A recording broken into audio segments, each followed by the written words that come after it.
E a primeira informação que eu trago já no nosso balanço geral, informação nova, quente, é que a Polícia Civil de Araguari acabou de conceder uma entrevista coletiva hoje pela manhã para falar sobre o início das investigações, não apenas sobre a crueldade com a pequena Larissa, mas também sobre o assassinato do suspeito que foi linchado por populares.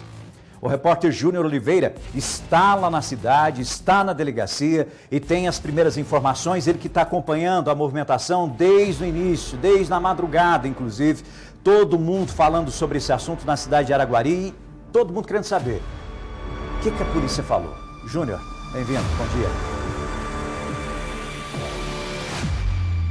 Bom dia, Rafael, bom dia, pessoal de casa. Pois é, a nossa equipe retorna ao local, a TV Paranaíba retorna a Araguari para trazer mais informações sobre esse crime que aconteceu no bairro Gutierrez aqui na cidade.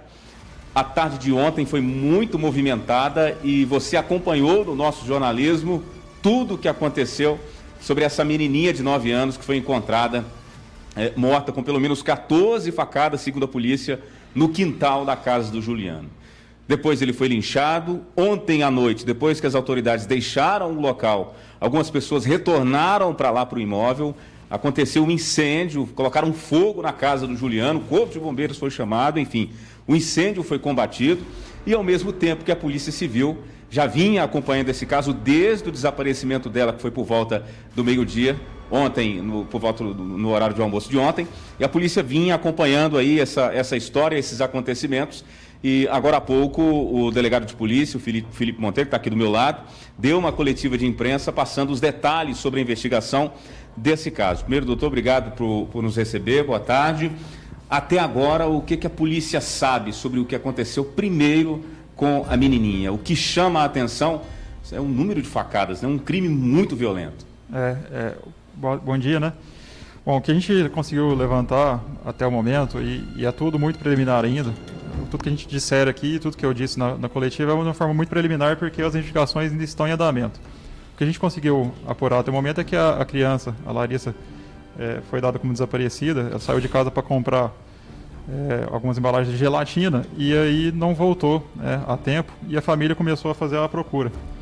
E logo em seguida, questionaram, inclusive na casa do Juliano, que é vizinho ali da casa da Larissa, se ele havia visto, ele disse que não. Porém, um morador ali das proximidades havia visto ele conversando com ela. Foi então que os populares resolveram entrar à força na residência e encontraram o corpo no local. E em razão de toda a comoção, daquela circunstância, eles agrediram, muitas pessoas agrediram o Juliano, que também veio a óbito. O que o corpo da menininha diz? Porque, pelo que a gente ficou sabendo, foi encontrado no quintal, estava despida, 14 facadas, foi estuprada. Um local realmente é um local que deixa até a gente, que é acostumado a lidar com crime, né, com fatos violentos, nos deixa horrorizados e assustados com o que o ser humano é capaz de fazer. Ali no local a gente viu diversos ferimentos, 14 facadas, principalmente na região do peito. A criança estava sem as vestes, o que nos indica aí uma possibilidade de, ao menos, uma tentativa de violência sexual. E isso a gente só vai poder concluir ao final das investigações, porque alguns exames foram feitos, material genético foi coletado, isso será encaminhado para Belo Horizonte para que exames periciais microscópicos sejam realizados para que a gente possa concluir se de fato houve a consumação de um crime sexual ou não, apesar de que as evidências ali já nos indicam que pelo menos uma tentativa pode ter ocorrido. O Juliano foi espancado lá dentro do imóvel, né? Muita gente, muitas pessoas. Muitas pessoas entraram, né, na casa, naquele afã de tentar encontrar a criança, e depois outras pessoas entraram quando ficaram sabendo que havia o corpo ali, então entraram curiosos e entraram pessoas que agrediram também o Juliano. A gente não pode falar que todas as pessoas que entraram na casa o agrediram, mas algumas das pessoas que entraram realmente o agrediram. Então, para vocês já é certo que quem cometeu o crime realmente foi o Juliano? Havia outro morador, colegas dele, não sei, algum outro investigado? Como eu disse, é tudo muito preliminar, mas todas as evidências até o momento apontam que foi o Juliano o autor do crime contra a Larissa e que ele agiu sozinho porque ele morava na casa sozinho e na hora só estava ele na residência. A informação de que a menina foi atraída para o local por ele confirmou através de testemunhas, né? E alguns pais relataram também que ele havia tentado também atrair outras crianças ali na redondeza. Essas circunstâncias ainda estão sendo apuradas. Na verdade, a gente, em entrevistas, né, que não foram colhidos depoimentos formais ainda, porque a população ainda está muito chocada e muito consternada. Mas em entrevistas preliminares é que ele foi visto conversando com ela ali no instante que ela desapareceu, foi dada como desaparecida.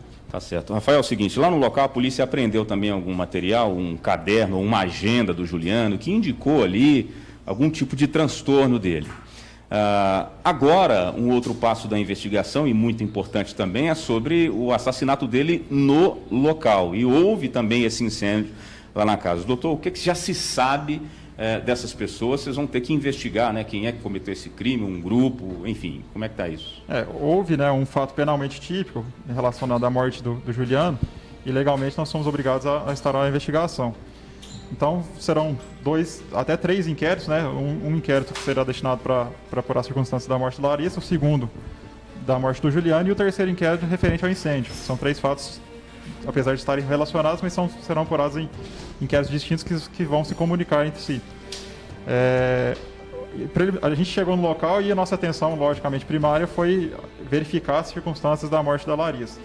E agora, com o passar das investigações, nós vamos trabalhar para verificar quem entrou na casa, quem pode ter participado da agressão e se houve ali um homicídio ou uma lesão corporal seguida de morte. Tá certo. Rafael tem algumas perguntas. Rafa?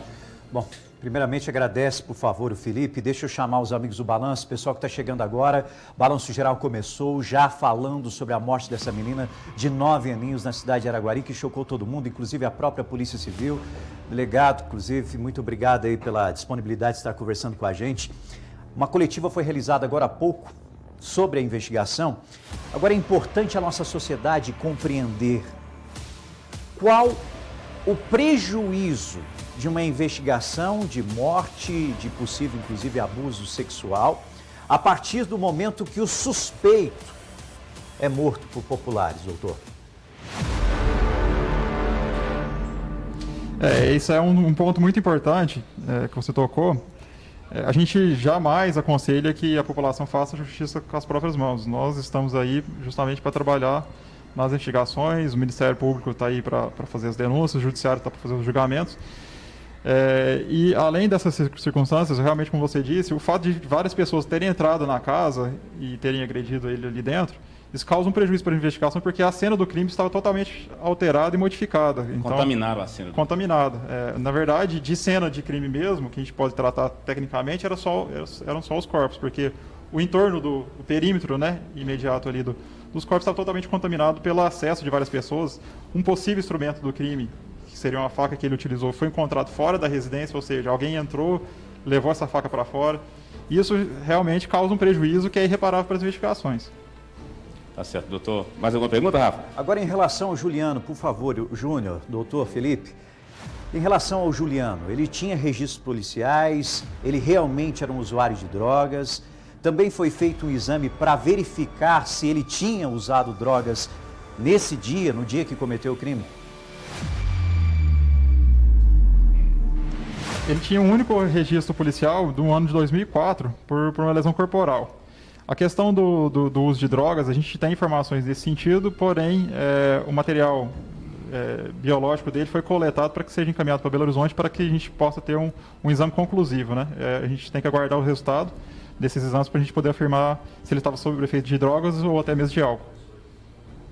Agora, doutor, quais as próximas etapas dessa investigação? Como o senhor mesmo disse, a família, os populares e muitas testemunhas que foram ouvidas estavam extremamente abaladas, né, no momento em que foram ser investigadas em relação a esses crimes.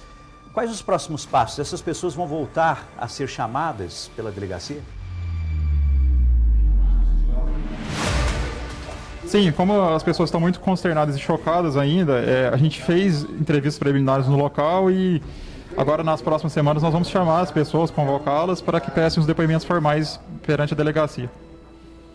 Bom, você que está chegando, o doutor Felipe está aqui com a gente ao vivo, muito obrigado, coletivo que foi realizado agora há pouco. Agora, doutor Felipe, eu tenho que te perguntar, dá para perceber que o senhor é novo, já tinha se deparado com uma cena como essa, algo tão cruel como esse, doutor? Olha, eu tô com 8 anos de polícia, de atividade policial. Pouquíssimas vezes, dá para contar nos dedos de uma mão, às vezes que eu vi uma cena tão chocante quanto essa. É difícil para a polícia, né, ter sangue frio também nesse momento, né? Muito complicado. Se para nós que estamos longe, né, acompanhando as notícias, né, até a gente está mais perto, né, do que a população que está nos assistindo. Mas é muito difícil lidar com uma história dessa, principalmente quando envolve uma criança, né, doutor? Exatamente, é um crime que choca a todos nós e, apesar de, como eu disse, que a gente já está acostumado a lidar com fatos chocantes, a gente ainda fica muito consternado quando acontece uma fatalidade desse tipo.